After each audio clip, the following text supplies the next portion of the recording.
আসসালামু আলাইকুম। জামাতের না শত শত কোটি টাকা, হাজার হাজার কোটি টাকা, এবং জামাত তো বিতরণ করেও।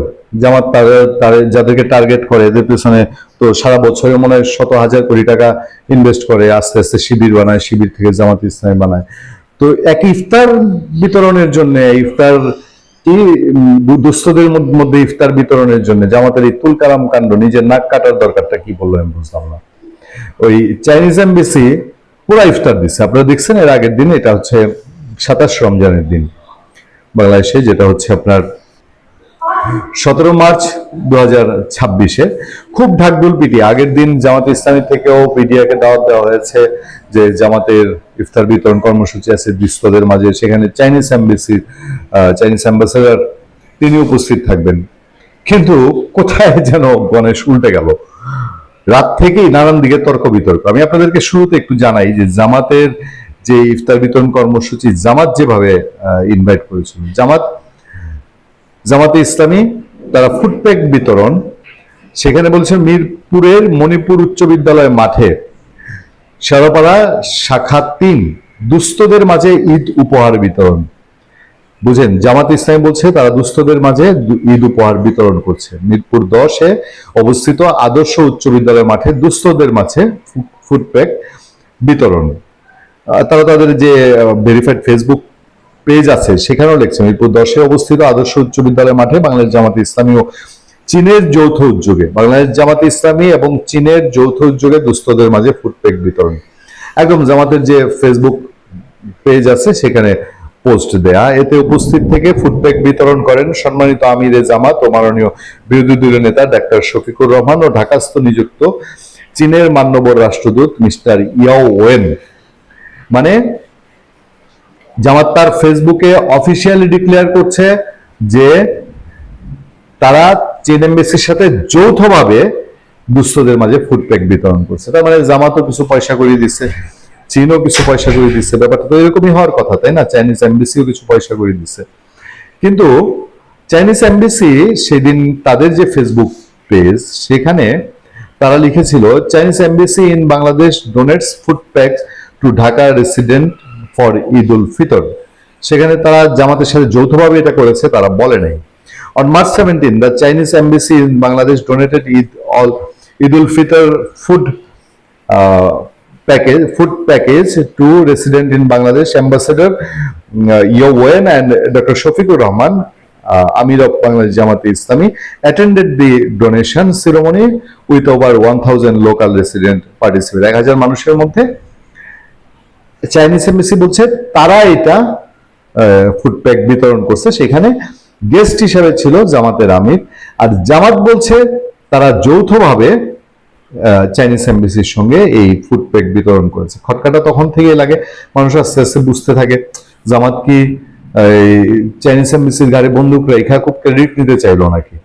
এবং আমরা বলেছি যে জামাত মোটামুটি একটা পাঙ্গা নিতে গিয়া মোটামুটি ধরা খাইছে আর কি, মোটামুটি তাদের একটা পাঙ্গা নেওয়ার ব্যাপার ছিল। তো জামাত যে পরের ধনে পোদ্দারিটা করতে গেল মিরপুরে, যে চাইনিজ এমবেসি পয়সা করে দিচ্ছে গাট্টি। এবং ইন্টারেস্টিং কি জানেন, ওখান থেকে যারা ত্রাণটা নিছে সব তো জামাত তাদের লোকজন সেখানে ইয়ে করছে। আমরা যতগুলো রিল দেখতে পাই সোশ্যাল মিডিয়ায়, দেখি যে জামাতের লোকজনই এবং জামাতের সমর্থনে কথা বলে। তারা বলতেছে যে জামাত ইসলামী আমির মহোদয় আমাদেরকে এই ফুডপ্যাক দিছে। মানে পারে ওরে ভাই, বেকায়দায় পড়া চাইনিজ এমবেসি আবার একটা স্টেটমেন্ট দিচ্ছে, কইছে যে আমরা এরকম কারোর সাথে যৌথভাবে করি নাই এবং আমরা কারোর কাছ থেকে কোনো সহায়তাও নিয়ে নিই। বাংলাদেশ জামাতে ইসলামীর আমির ও বিরোধী দলীয় নেতা শফিকুর রহমানকে সঙ্গে নিয়ে ঢাকায় নিযুক্ত চীনের রাষ্ট্রদূত ইয়াও ওয়েনের ফুডপ্যাক বিতরণ নিয়ে সামাজিক যোগাযোগ মাধ্যমে বিভ্রান্তির ব্যাখ্যা দিয়েছে চীনা দূতাবাস। ঢাকার চীনা দূতাবাসের নিজস্ব ভেরিফাইড ফেসবুক পেজে মঙ্গলবার, আমি যেদিন কথা বলছি রাত 11টা 5 দেয়া ব্যাখ্যায় বলা হয়, বাংলাদেশে নিযুক্ত চীনা রাষ্ট্রদূত গতকাল সকালে একটি দাতব্য অনুষ্ঠানে অংশগ্রহণ করেন। তারা উদ্বেগের সঙ্গে লক্ষ্য করেন যে এ বিষয়ে সামাজিক যোগাযোগ মাধ্যমে প্রচারিত কিছু আধেয় কন্টেন্ট বাস্তবতার সঙ্গে সঙ্গতিপূর্ণ নয়। কিছু কন্টেন্ট তারা বাংলাদেশের প্রতি চীনের বন্ধুত্বপূর্ণ নীতির বিষয়টি পুনর্ব্যক্ত করেছে। তারা জোর দিয়ে বলেছে যে নির্বাচিত সরকারের নির্বিঘ্নে দেশ পরিচালনায় চীন সমর্থন জানায়, দুই দেশের জনগণের অধিকতর কল্যাণ নিশ্চিত করতে বাংলাদেশ সরকারের সঙ্গে একত্রে কাজ করে বন্ধুত্ব আরো জোরদার করতে তারা প্রতিশ্রুতিবদ্ধ থাকবে। রাজধানী মিরপুর 10 নম্বরের আদর্শ উচ্চ বিদ্যালয়ের মাঠে গতকাল সকালে চীনা দূতাবাস ঢাকার বাসিন্দাদের মধ্যে ঈদ উল ফিতরের উপহার হিসেবে খাবারের প্যাকেট বিতরণ করে। তারা আবার বলছে, জামাত কিন্তু বলছে যে চীনা দূতাবাসের সঙ্গে সে যৌথভাবে এটা আয়োজন করেছে। এই অনুষ্ঠানে ঢাকায় চীনের রাষ্ট্রদূত ইয়া ওয়েনের সঙ্গে উপস্থিত ছিলেন ওই সংসদীয় আসনে সংসদ সদস্য জামাতের আমির ও বিরোধী দলীয় নেতা শফিকুর রহমান। মানে ব্যাপারটা হলো, চীনা দূতাবাস যেহেতু 1000 মানুষকে এই ঈদ উল ফিতরের উপহার দিবে, তারা ওই এলাকার যেহেতু এমপি জামাতের আমিরকে সে অনুষ্ঠানে রেখেছে। অনুষ্ঠানের আয়োজন সম্পর্কে গতকাল বিকেল 4:30 ঢাকার চীনা দূতাবাসের ফেসবুক পেজে একটি বিবৃতি প্রকাশ করে, যেটা আমি এর আগে আপনাদেরকে জানিয়েছি। বিবৃতিতে বলা হয়, ঈদ উল ফিতর উপলক্ষে ঢাকার বাসিন্দাদের মধ্যে খাদ্য সামগ্রী বিতরণ করেছেন ঢাকার চীনা দূতাবাস। অনুষ্ঠানে চীনা রাষ্ট্রদূত ইয়া ওয়েন এবং জামাত ইসলামীর আমির শফিকুর রহমান উপস্থিত ছিলেন। অনুষ্ঠানে ইয়া ওয়েন বলেন, ঈদ উল ফিতরের কৃতজ্ঞতা প্রকাশ ও আনন্দ ভাগাভাগির সময় এই সহায়তার মাধ্যমে চীন উষ্ণতা পৌঁছে দিতে এবং বাসিন্দাদের শান্তিপূর্ণভাবে উৎসব উদযাপনের সহায়তা করতে চায়। অন্যদিকে শফিকুর রহমান এই সহায়তার জন্য কৃতজ্ঞতা প্রকাশ করেন। তিনি বলেন, এই সামগ্রী বাংলাদেশের জনগণের প্রতি চীনের আন্তরিক বন্ধুত্বের প্রতিফলন, মানে যার সাথে জামাতে ইসলামীর আদতে কোনো সম্পর্ক নেই।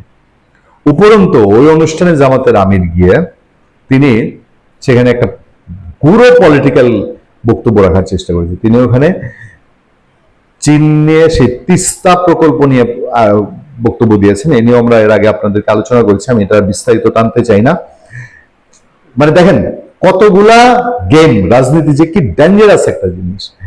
একটা দূতাবাস একটা এলাকায়, ধরেন আজকে যদি চীনা দূতাবাস না হোক, অন্য যে কোনো দূতাবাস, ভারতীয় এমবেসি বা আমেরিকান এমবেসি বা সৌদি আরব, তারা আমার জেলা নেত্রকোনায় গিয়ে যদি নেত্রকোনা মোহনগঞ্জ উপজেলায় আপনার 1000 মানুষের মধ্যে ঈদের উপহার বিতরণ করে, খুব স্বাভাবিকভাবে আমার এলাকার সংসদ সদস্য লুৎফুজ্জামান বাবরকে তারা তো একটা ভদ্রতা খাতিরে বলবে যে ভাই চলেন একটু যাই, গিয়া আমাদের অনুষ্ঠানে উপস্থিত থাকেন। বা স্বাভাবিকভাবেই এখন এই ধরনের বড় একটা আয়োজন হলে, আমার এলাকার যে কোনো আয়োজন হোক, আমি যদি মাছ মারা উৎসবও করি, আমি চাবো আমার এলাকার সংসদ সদস্য এখানে থাকুক। আর আমি যদি হাওড় উৎসব করি তাও চাবো। চীনা এমবেসি ওই এলাকায় যখন অনুষ্ঠান করবে, এটা আমি আমার জেলা দিয়ে বলছি, আপনি আপনার জেলা দিয়ে চিন্তা করেন। আয়োজন করলে আমি বাবর সাহেবকে বলবো যে আমি চাই আপনি এখানে উপস্থিত থাকেন, আপনি থাকলে জিনিসটা আরো সৌন্দর্যমণ্ডিত হয়। বাবর সাহেব মোটামুটি তার বিএনপির লোকজন সব নিয়ে গিয়া ওইখানে দিল, তার হাত দিয়ে দেওয়া লাগলো। অ্যাম্বাসেডর তো গেছে দেশি মানুষ, উনি একটু সরল প্রকৃতির হয়ে থাকবেন। জিনিসপত্র দিচ্ছে, বিতরণ হবে। বাবু সাহেব বক্তৃতা দিলেন, বিএনপির লোকজনও বক্তৃতা দিল, বিএনপির লোকজনও পাইলো, বইলা বেড়াইলো যে এইটা তো বাবর সাহেব নিয়ে আসছে ইন্ডিয়ান ইয়ের থেকে, চাইনা এমবেসি বা ইন্ডিয়ান এমবেসি ম্যানেজ করে, এটা তো বিএনপি দিচ্ছে। ভেতরের খবরটা যারা জানে তারা তখন কি বলবে, এই জামাত ইসলামী এই ধরটা খাইছে। দরকার কি জামাতের মতো একটা সংগঠনের অভাব পড়ছে নাকি? এখন ইলেকশনে কি বেশি খরচ করে ফেলছে? এবার যে ইলেকশন গেল, ইলেকশনে কি তাদের হাড়ির টান পড়ছে যে চাইনিজ এমবেসি?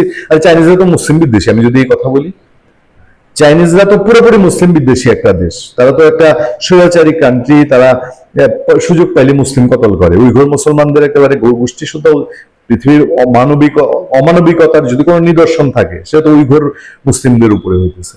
তো তাদের কাছ থেকে ত্রাণ নিয়ে নিজের বইলা ঢোল পিটাইতে হবে। জামাত ইসলামীর এত দৌলিয়াত্ব কবে থেকে হলো? ভালো থাকবেন, সুস্থ থাকবেন। আপনাদের সাথে আমি আতিক রহমান, পূর্ণিয়া।